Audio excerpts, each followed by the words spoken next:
तर मुख्यमंत्री शिंदे दिल्लीमध्ये दाखल झालेत। आज रात्री उशिरा महायुतीची बैठक आहे। उपमुख्यमंत्री देवेंद्र फडणवीस आधीच दिल्लीला गेले।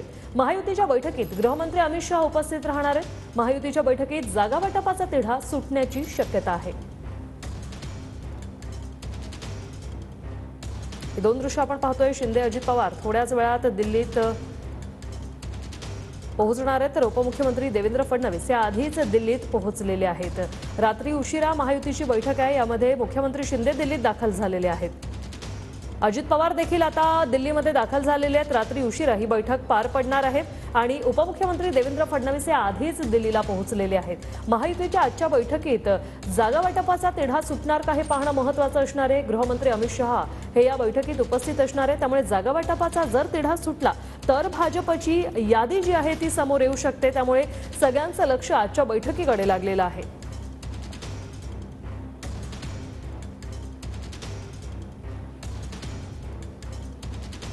संदीप राजगोळकर आमचे प्रतिनिधी आपल्या सोबत जोडलेले आहेत। संदीप, रात्री उशिरा बैठक होणार आहे, कोण कोण दाखल झालेलं आहे, काय आजच्या बैठकीत तिढा निघणार का, याकडे सगळ्यांचं लक्ष लागलंय।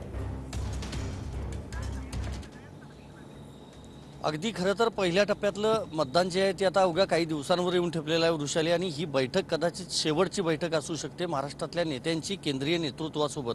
आत्ता भाजपची केंद्रीय निवडणूक समितीची जी बैठक आहे ती 7:30 वाजल्यापासून सुरू झालेली आहे। अजूनही ती बैठक संपलेली नाही। त्या बैठकीच्या निमित्तानं पंतप्रधान, गृहमंत्री देवेंद्र फडणवीस हे सगळे भाजप मुख्यालयामध्ये आहेत आणि राज्याचे मुख्यमंत्री एकनाथ शिंदे हे सध्या मीनाबाग इथल्या श्रीकांत शिंदे यांचं जे शासकीय निवासस्थान आहे त्या ठिकाणी दाखल झालेले आहेत।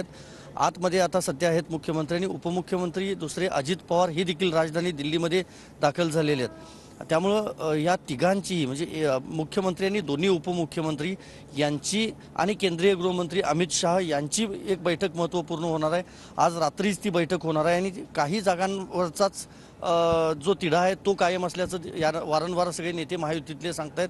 त्यामुळे आज कदाचित जागा वाटपाच्या फॉर्म्युलाबाबत अंतिम निर्णय हा होऊ शकतो। 48 पैकी 20 जागा ज्या आहेत त्या भाजपनं जाहीर केल्या आहेत आपल्याला माहिती आहे, आणि 28 जागांवरची जो निर्णय आहे तो अजूनही व्हायचा आहे।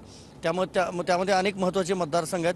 त्यामुळे अजित पवार यांच्या पक्षाला किती जागा, एकनाथ शिंदे यांच्या पक्षाला किती जागा आणि भाजप किती जागा लढवणार याबाबतचं सविस्तर जी काही चर्चा असेल ती आज बैठकीमध्ये होईल। उमेदवारांच्या नावांवर देखील शिक्कामोर्तब होईल आणि त्यानंतर कदाचित नक्कीच। धन्यवाद संदीप, तुम्ही दिलेल्या या सविस्तर माहितीसाठी।